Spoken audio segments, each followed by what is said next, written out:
Vamos a tener un momento de oración y de ahí vamos a comenzar con el estudio de esta semana. Padre, nos dirigimos delante de usted para agradecerle, Señor, sus bendiciones y sus misericordias hacia nuestras vidas. Gracias, Padre, por este tiempo que usted nos concede de poder meditar en su palabra. Le bendecimos, Señor, porque usted es el que habla a través de ella a nuestras vidas. Y que cada día, Señor, ella alimenta nuestras vidas, nuestro corazón, nuestra mente en el conocimiento de su verdad. Padre, le pedimos por misericordia que usted bendiga esta tarde, bendiga a mis hermanos, Señor, que han llegado hasta acá y que podamos ser instruidos, edificados en su palabra. Gracias, bendito Padre, en el nombre de su Hijo amado Jesucristo. Amén.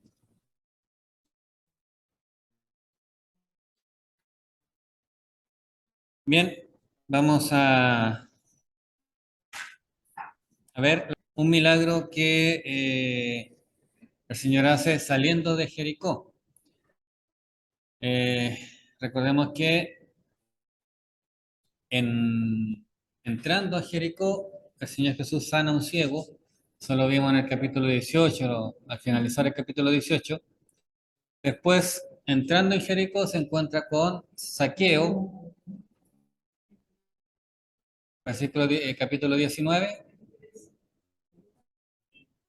En el capítulo 19 se nos narra que entrando el Señor en Jericó, se encuentra con Zaqueo y tiene este encuentro que se transforma en la conversión de Zaqueo. Después de eso se nos narra esta parábola de este señor que va a recibir su reino en tierra lejana, que es una representación de la obra del Señor Jesús, como Él se va de este mundo y después regresará con esa autoridad de rey, de reyes y señor de señores, y cómo él va a experimentar el rechazo de muchas personas que no quieren que él sea su reino. Pero básicamente la parábola está enfocada en el hecho de que él deja a ciertas personas con una tarea, una responsabilidad a la cual ellos deben responder.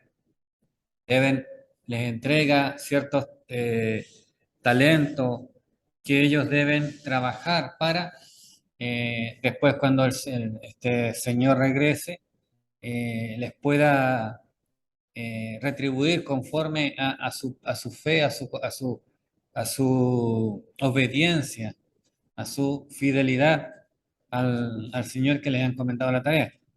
Es básicamente lo que el Señor está queriendo transmitir, que nosotros debemos ser fieles al mandato que Él nos ha entregado, a la labor que Él nos ha entregado. Mateo 20, 29 al 34 y Marcos 10, 46 al 52. No está unido porque Lucas no lo registró unido a los acontecimientos anteriores. Entonces, Marco y Mateo y Marco lo registraron este evento que acontece precisamente cuando el Señor Jesús está saliendo de Jericó antes de ir a Jerusalén. Por eso que nos cambiamos de libro para poder seguir esta línea de acontecimiento. Marcos 10, del 46 al 52. Marcos dice, entonces vinieron a Jericó. Y de ahí salta al tiro y dice, al salir de Jericó, él y sus discípulos.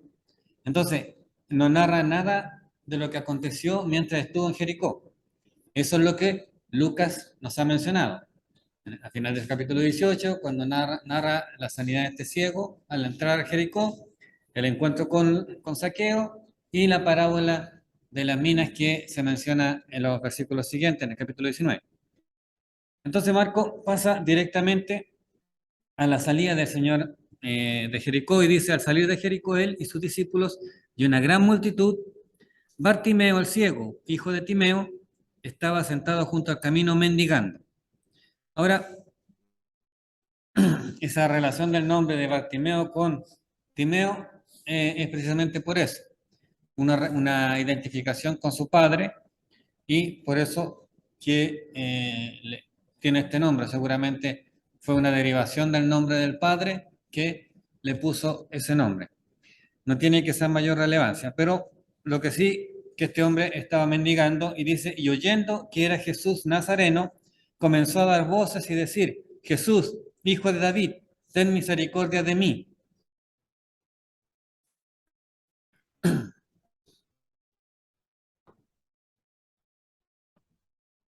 Y muchos le respondían para que callase, le reprendían, perdón, para que callase. Pero él clamaba mucho más, Hijo de David, ten misericordia de mí. Entonces Jesús, deteniéndose, mandó llamarle, y llamaron al ciego, diciéndole, ten confianza, levántate, te llama. Él entonces, arrojando su capa, se levantó y vino a Jesús. Respondiendo Jesús le dijo, ¿qué quieres que te haga? Y el ciego le dijo, Maestro, que recobre la vista. Y Jesús le dijo, vete, tu fe te ha salvado. Y enseguida recobró la vista y seguía a Jesús en el camino. ¿Qué nos enseña este milagro?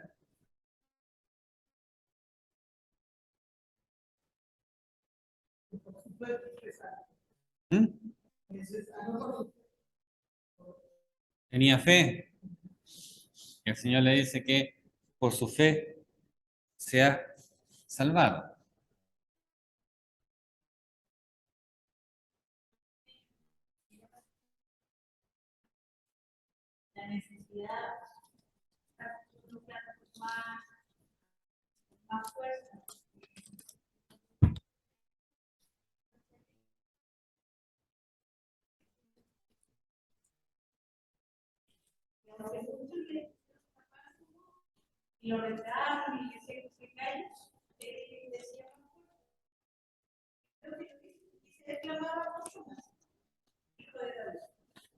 Pero el Señor reconoció más que todo su fe, más que todo.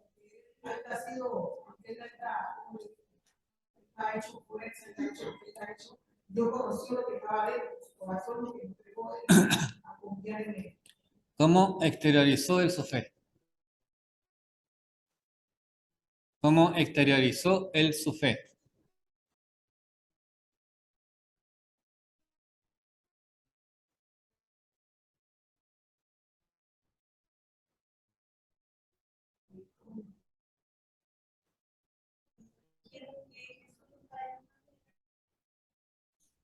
Sí,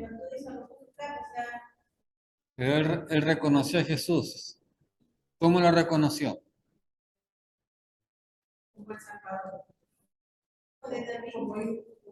¿Por qué le dice hijo de David?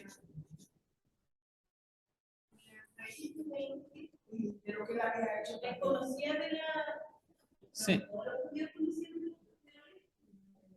sí, pero no todos eran del linaje de David. No todos pertenecían o eran descendientes de David. Solo aquellos que tenían en cierta manera un linaje de rey eran reconocidos como hijos de David.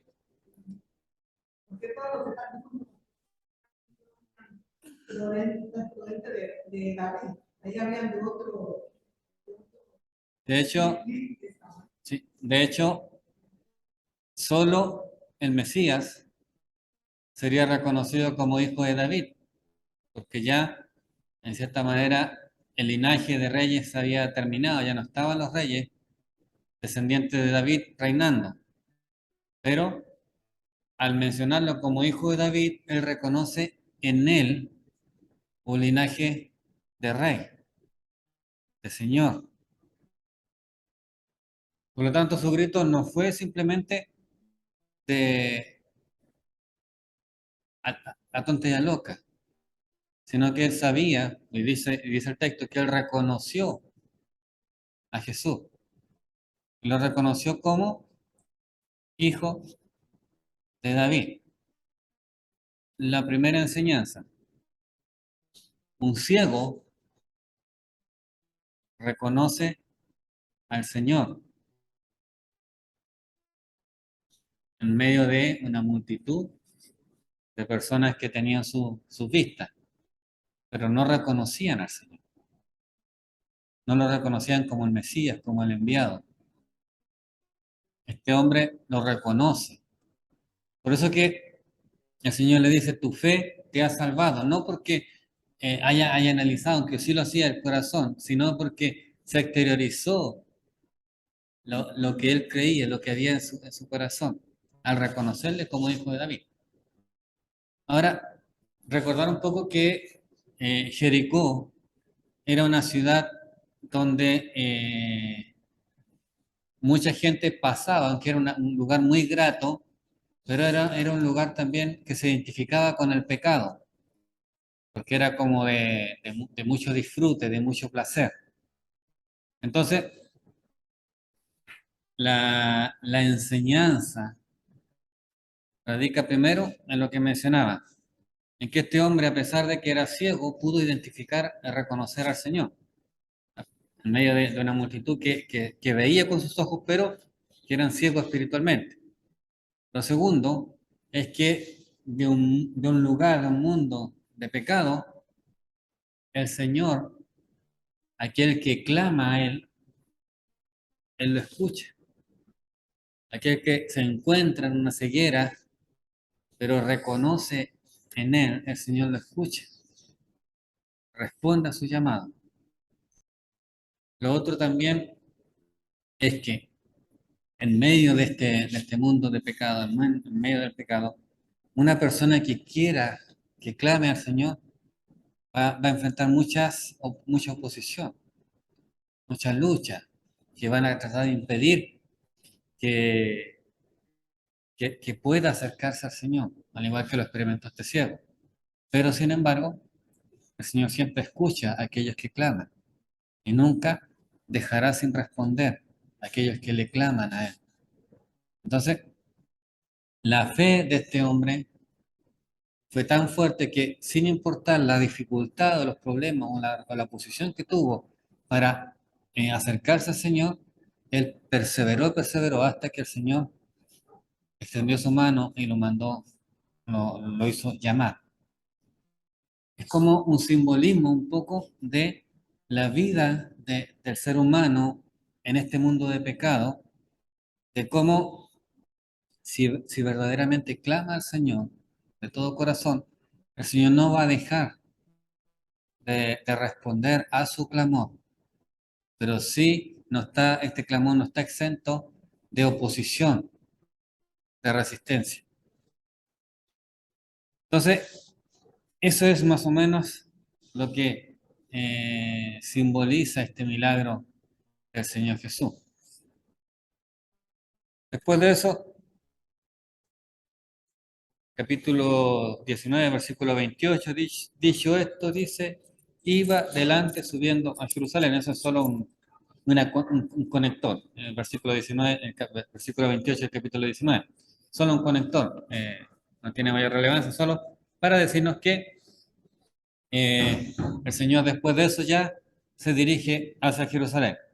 Ahora sí, quiero que veamos este episodio. Encienda la estufa.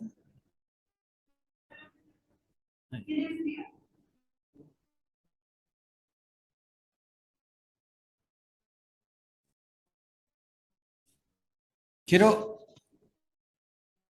eh, pedirle a José que por favor busque Mateo 26, 6 al 13, la primera cita que está arriba. Lucy, por favor, Marcos 14, 3 al 9. Y hermana Consuelo, por favor, Juan 12, del 1 al 8. Juan 12, del 1 al 8. La última cita que tenemos adelante.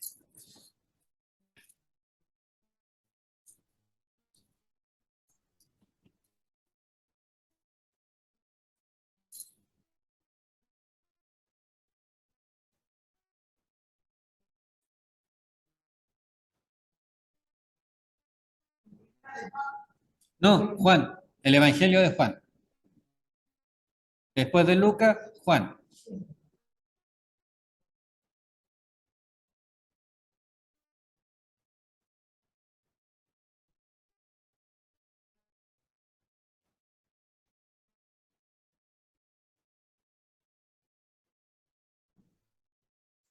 Juan 12, del 1 al 8.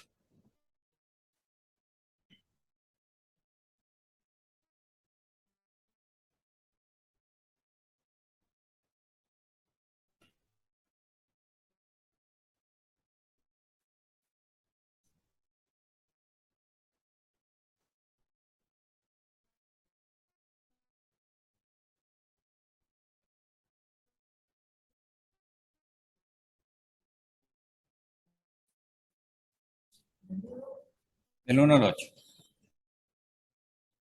Entonces, vamos a escuchar las tres lecturas, que son las tres narraciones del mismo acontecimiento, pero al escuchar las tres vamos a ir formándonos una idea. José, por favor.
Bien. Ahora vi Marcos. Estando él en Betania, en casa de Simón el leproso, una mujer con un vaso de alabastro de nardo puro de sus. Quebrando el vaso de alabastro, se lo derramó sobre su cabeza. Algunos que se enojaron dentro de sí y dijeron: ¿para qué se ha hecho este desperdicio de perfume? Porque podría haberse vendido por más de 300 denarios y haberse dado a los pobres. Y murmuraban contra ellos. Pero Jesús dijo: dejadlo, ¿por qué la molestas? Buena obra me ha hecho. Siempre tendréis a los pobres con vosotros, y cuando les queráis les podréis hacer bien, pero a mí no siempre me tendréis.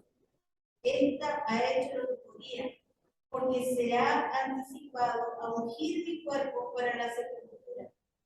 De cierto os digo que donde quiera que se predique este evangelio, en todo el mundo también se contará lo que ésta ha hecho para memoria de ella. Hermana Consuelo, Juan 12, 1 al 8. 6 días antes de la Pascua, donde estaba Lázaro, el que había estado, y a quien había resucitado de los muertos. Le hicieron allí una cena Marta, sería Lázaro, que era uno de los que estaban sentados a la mesa con él. Entonces María tomó una libra de manto de mucho precio y los pies de Jesús y lo enjuagó con su, con su, con su vello, y la casa se llenó de olor del perfume. Y dijo uno de sus discípulos: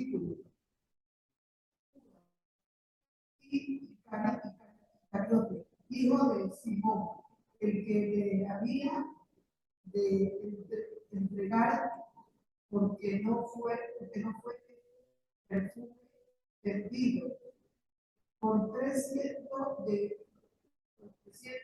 denarios y dado a los pobres. Pero dijo esto no porque se cuida mucho de los pobres, sino porque era ladrón y teniendo la voz sustraía de los que se echaban en él. Entonces Jesús dijo, déjala para el día de mi sepultura.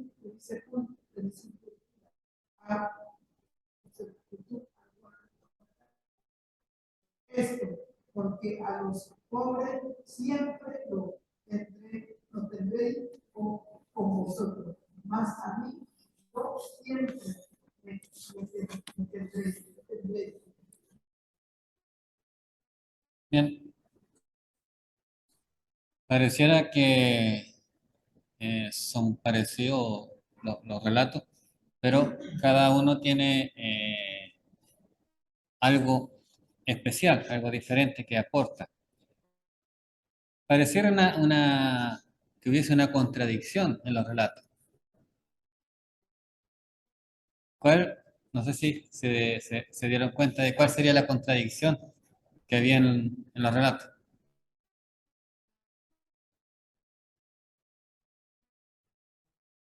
Bueno, la aparente contradicción es que Mateo y Marcos dice que le derramó en la cabeza y Juan dice que se la derramó en los pies. Ahora, los estudiosos han llegado a la conclusión de que fue simplemente un, un detalle que eh, pudieron haber visto como diferente, que es lo que acontece en muchas narraciones o en muchas oportunidades cuando se le pregunta a varias personas sobre un acontecimiento. Hay ciertos detalles en los cuales no coinciden, pero eso dicen los investigadores que le da credibilidad a la narración, porque si fuera los 4, 5, 10 narraciones idénticas en toda su narración, entonces sería como dudoso. Se pensaría que se pusieron de acuerdo para contar la misma versión. Pero esos detalles que marcan una cierta diferencia es simplemente que cada uno narró desde su mirada y en su recuerdo tenía como esa forma o esa imagen. Pero que en ningún caso eso venía a decir que la narración no era real ni nada por el estilo, sino que simplemente al contrario, le daba como una credibilidad a la narración. Entonces, haciendo ese pequeño alcance, vemos que dice que en Betania, en casa de Simón, el leproso, se lleva a cabo este acontecimiento. Ahora, ¿quiénes estaban ahí? Los discípulos. ¿Quiénes más? Señor Jesús, Marta.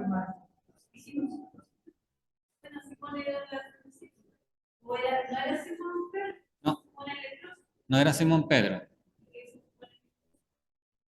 ¿Era un hombre que en algún momento fue sanado por el Señor? No. No hay ninguna narración al respecto, pero el hecho de que sea reconocido. ¿No sería uno de los que volvió? ¿El que volvió también? Puede ser, aunque no se identifica con él. No se hace mención que sea él, pero sí que en algún momento tuvo lepra y el Señor lo sanó. Por gratitud, lo acogió en su casa. Y a pesar de que ya no era leproso, ya no estaba con lepra, pero como había tenido lepra, quedó con esa identificación de Simón el leproso, que seguramente fue como lo trataron cuando él estuvo con lepra. Ahora están en su casa de Simón, están los discípulos, está el Señor Jesús, Está María, dijo José. Marta. ¿Quién más? Los discípulos. Lázaro y María. Eso, ellos son los que están dentro de esta casa. Por lo tanto, nos lleva a ver que en esta casa el Señor Jesús en cierta manera está como en un lugar de, podríamos decir, de relajo. Está Lázaro, Marta y María, que eran muy cercanos a él. Están sus discípulos que le habían acompañado en gran parte de su ministerio. Y está este hombre llamado Simón, que también, quizás por gratitud, quiso acogerlo en su casa, lo invitó para, en cierta manera, retribuir lo que el Señor le había hecho. Ahora, dice el texto que una mujer, Mateo y Marcos mencionan que una mujer tuvo como una participación importante. ¿Quién es esta mujer? Juan nos dice que fue María, la hermana de Jesús. ¿Qué recordamos de María? Perdón, la hermana de Lázaro. ¿Qué recordamos de María? Y ella era la que se encontraba y quería escuchar siempre al Señor. Ella es la que estaba escuchando al Señor. Marta, al igual que en otras oportunidades, estaba haciendo las cosas, sirviendo. Pero María estaba siempre escuchando o estuvo escuchando al Señor cuando Él hablaba.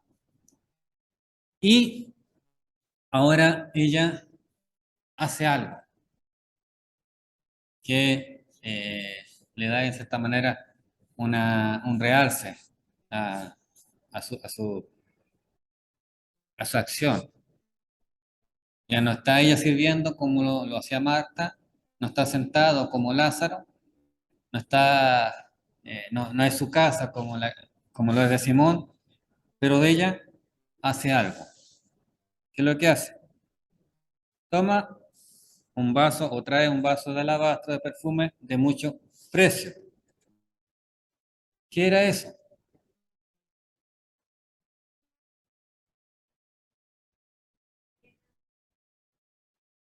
¿Qué era esto que se menciona, este vaso de alabastro de perfume de mucho precio?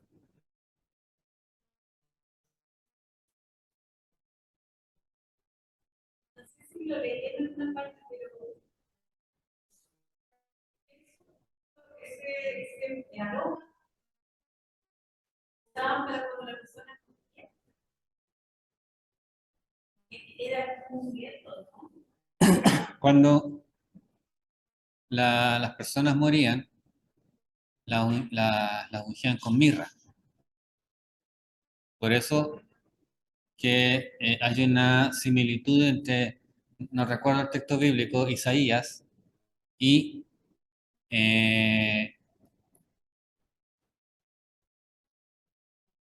los evangelios, específicamente cuando vienen los magos del Oriente, cuando nace el Señor Jesús, ellos le entregaron oro, incienso y mirra. En Isaías, no recuerdo ahora el texto, se hace una mención cuando el Señor Jesús venga nuevamente y dice que le ofrendarán oro e incienso, pero ya la mirra no aparece. La mirra simbolizaba la muerte. Las personas cuando morían eran ungidos con mirra. María toma un envase que era como una botella de un color blanquizco, que eso es el vaso de alabastro, y dentro de ese vaso o de ese recipiente se encontraba este perfume de gran precio, de mucho precio. Ahora, Juan lo identifica como, dice, nada.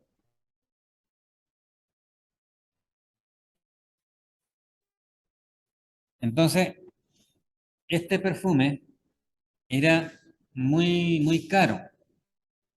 Tan caro que mire lo que dice el Evangelio de Juan. Entonces dice, María tomó una libra de perfume de nardo puro de mucho precio y ungió los pies de Jesús y los enjugó con sus cabellos. Y la casa se llenó del olor del perfume.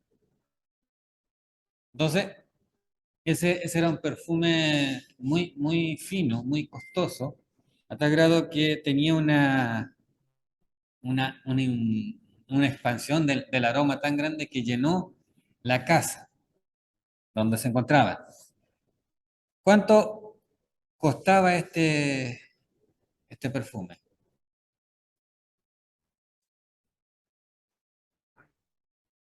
Los discípulos dijeron o lo evaluaron en 300 denarios, que eso era lo que equivalía a lo que un jornalero ganaba en un año.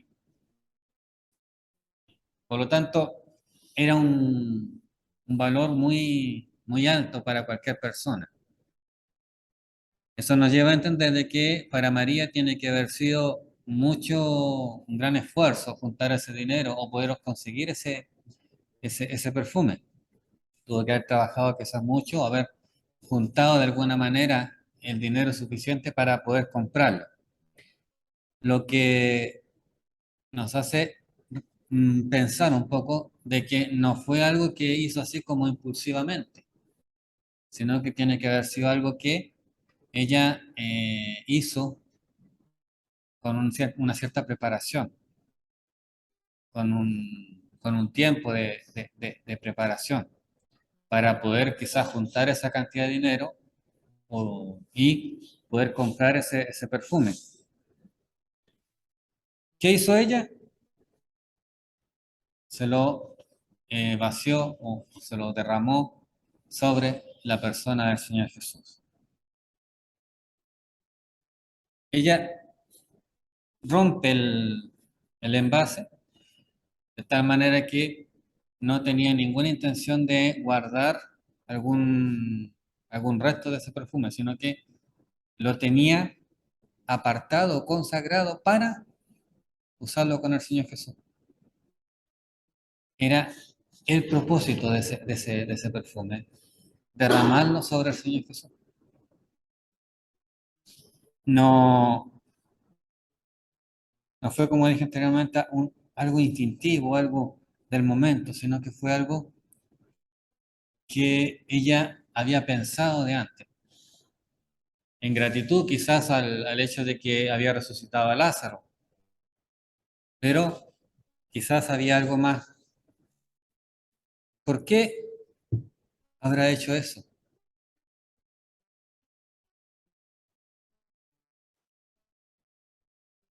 ¿Por qué habrá vaciado todo ese perfume sobre el Señor?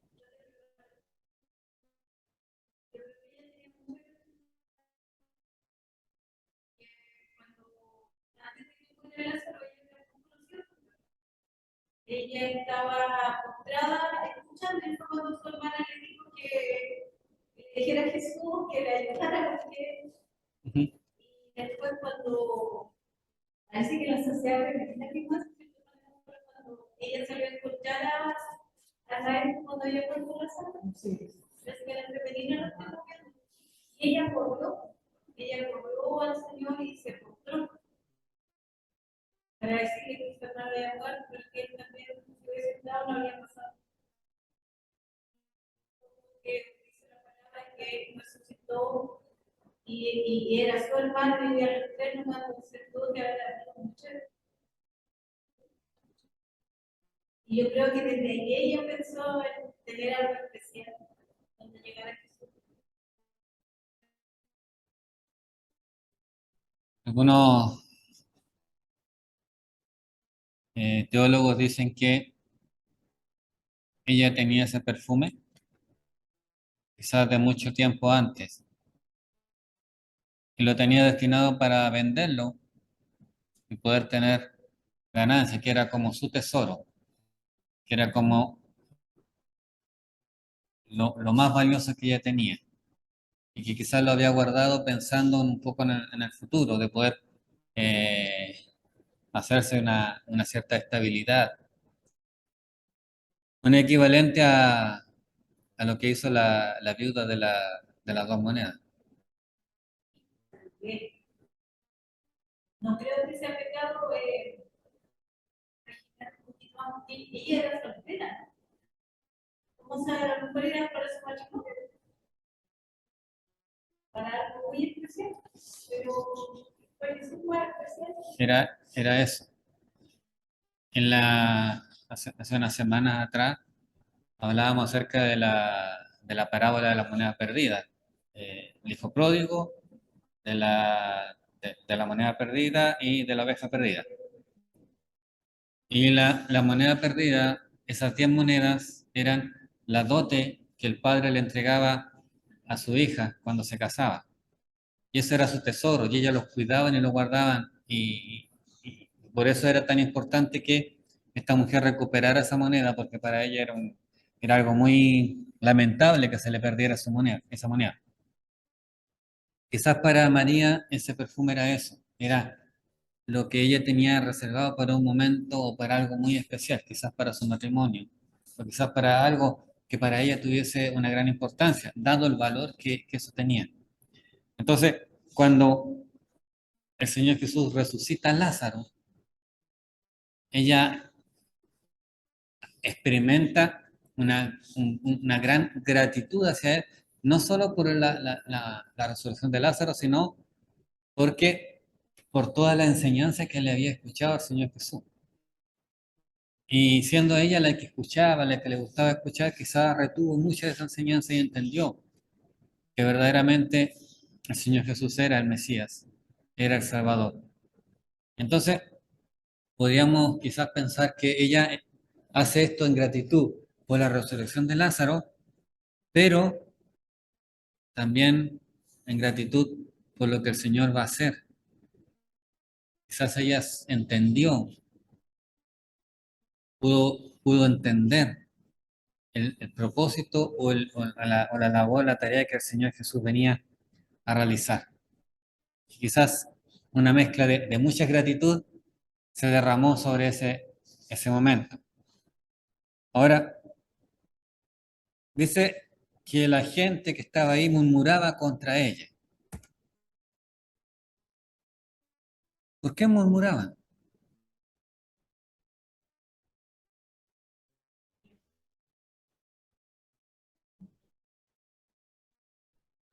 Pero si uno la hacía toda campaña,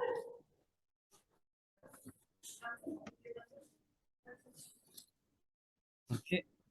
¿Por qué murmuraban ellos? ¿Qué es lo que decían?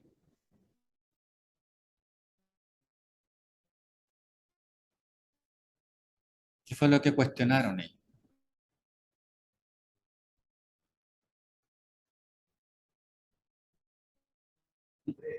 ¿Mm?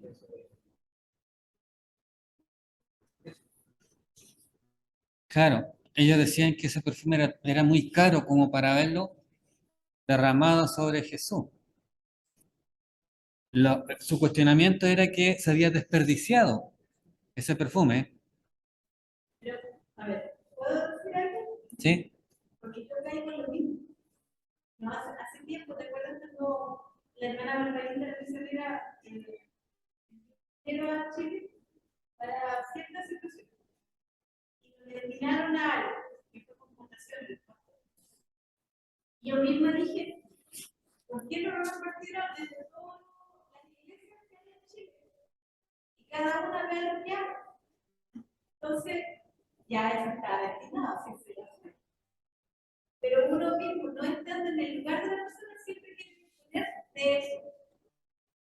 Pero yo creo que hay uno, hay que, porque en el fondo también el Espíritu Santo fue el que llevó a María a hacer eso también. Y ella fue que lo quiso. Lo quiso hacer, nadie lo dijo. Entonces yo lo que digo que uno pone de las cosas de otro, como queriendo hacerse más bueno, digámoslo así. Porque igual dije, ¿por qué no lo? Sí. Ahora, la murmuración de ellos estaba enfocada ¿en qué? En que era un perfume muy caro Sí. para ser derramado sobre Jesús. ¿Qué quiere decir su murmuración? No valía eso. Que Jesús no era digno de que se derramara ese perfume sobre él.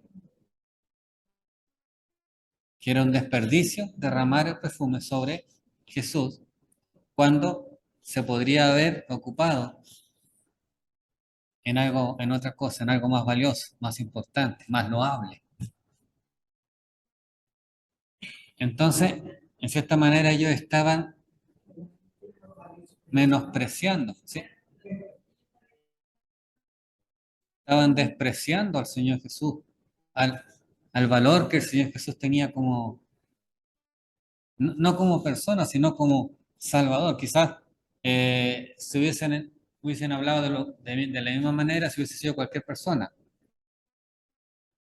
pero no le estaban reconociendo como lo había hecho quizás el ciego Bartimeo, como el Mesías, o como lo había hecho María al derramar ese perfume, como el Señor, el Salvador.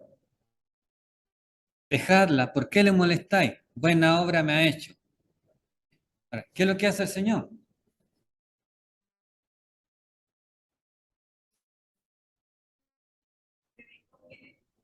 Se dejó querer.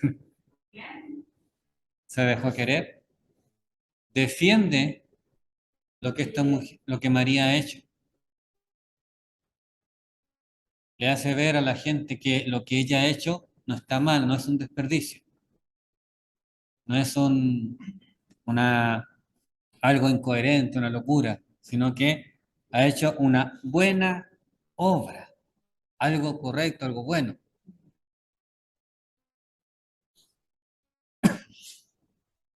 Y después Él les dice, a mí no siempre me tendréis. ¿Qué quiso decir el Señor? Que Él ya no iba a pasar un tiempo en que ya no iba a estar en medio de ellos. Le está anunciando, diciendo que Él ya no va a estar con ellos. Y les dice también, siempre tendréis a los pobres con vosotros. ¿Qué quiere decir eso?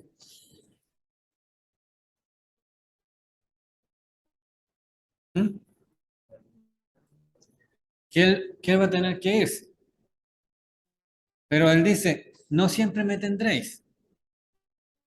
O sea, esta es la ocasión, la oportunidad en la cual ustedes pueden, de cierta manera, hacer un reconocimiento o hacer todo lo que quieran hacer. Siempre tendréis a los pobres con vosotros. Ahora, si meditamos bien en estas palabras, es algo curioso o interesante, porque lo que el Señor está diciendo es que los pobres nunca desaparecerán. Siempre van a haber pobres, aunque las grandes luchas siempre se han enfocado en erradicar la pobreza, en hacer que la gente ya no sea pobre, pero el Señor dice, siempre los pobres van a estar, siempre va a haber gente pobre, siempre tendréis a los pobres con vosotros.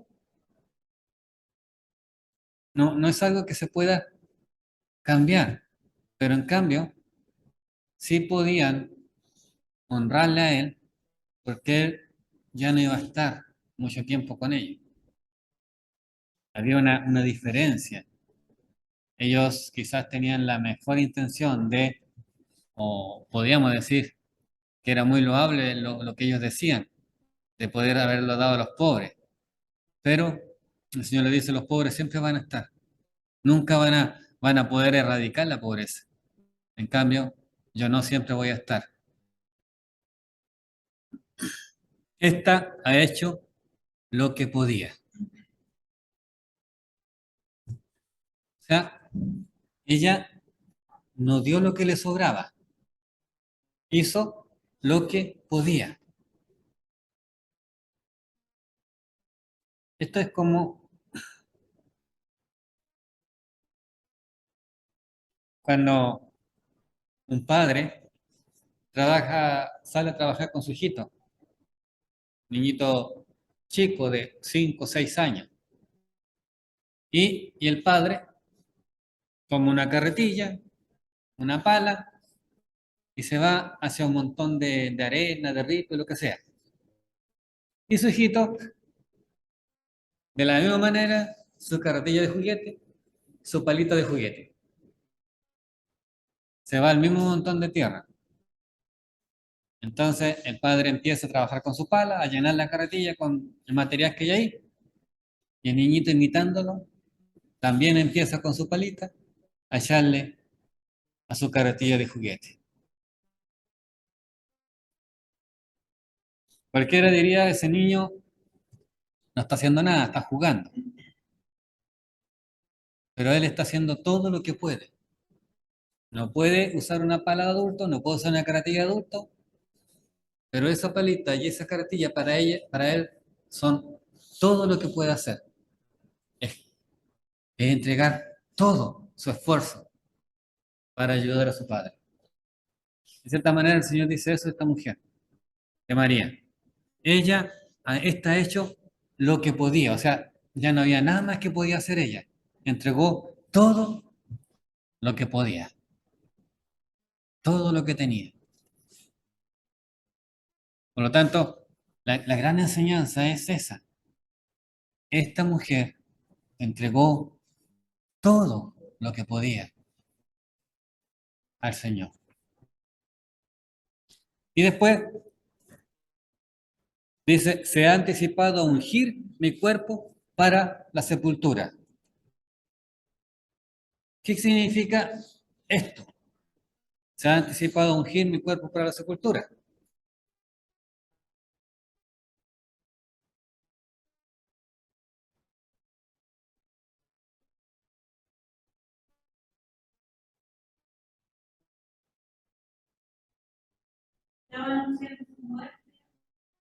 Estaba anunciando su muerte. Ahora, hay algo curioso. En la cultura judía, cuando una persona muere, ellos lo ungen con mirra y y hacen también, lo esparcen en la tumba donde va a ser sepultado. Cuando Jesús murió, como era ya casi el atardecer y no habían muerto, los soldados vinieron y le quebraron las piernas a los dos ladrones que estaban a su lado para apresurar su muerte. Pero el Señor Jesús no le hacen eso, sino que le entierran la lanza en su costado para ver si ya había muerto. Como era día viernes, antes que se pusiera el sol, los cuerpos tenían que ser sacados de ahí y ser sepultados. No podían estar colgados el día sábado porque era el día de reposo y no era permitido que esos cuerpos estuviesen ahí, así que quisieron apurar la muerte de ellos. Por lo tanto, cuando corroboraron que Jesús había muerto, lo sacan de la cruz, lo envuelven en una sábana y lo meten en una tumba. De tal manera que no alcanzan, la prisa que tenían, no alcanzan a ungir el cuerpo del Señor Jesús. El día domingo de madrugada, María, la madre de Jesús, con otras mujeres, van temprano para hacer lo que no habían podido hacer el día viernes, ungir el cuerpo del Señor Jesús. O sea, derramar la mirra sobre el cuerpo y poder hacerle la sepultura como correspondía, pero Jesús ya había resucitado. Pero esto me llega, porque el cuerpo se fácilmente,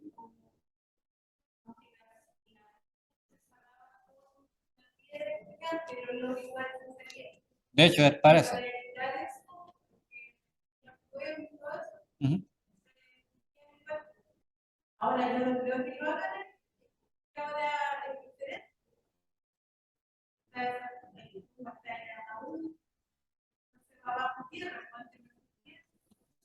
Sí, de hecho, bueno, hay muchas cosas que hoy día se hacen que vienen como de la cultura judía.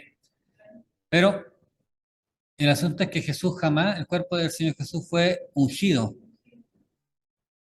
Entonces, lo que esta mujer hizo, el mismo Señor lo dice, se ha anticipado a ungir mi cuerpo para la sepultura. O sea, el único ungimiento que el cuerpo de Jesús recibió fue el de María. Y después dice, donde se predique, se contará lo que está hecho. En otras palabras, no es que se narre el acontecimiento de María, solo que se hace es narrar o dar énfasis quizás a lo que simbolizó lo que María hizo. ¿Y qué fue? Dar todo lo mejor para el Señor, en gratitud a lo que el Señor hizo. Cada vez que se predica el Evangelio, se dice que el Señor Jesús pagó el precio por nuestros pecados y que en gratitud a ese sacrificio, en gratitud a lo que Él hizo, nosotros debemos entregar nuestra vida al Señor.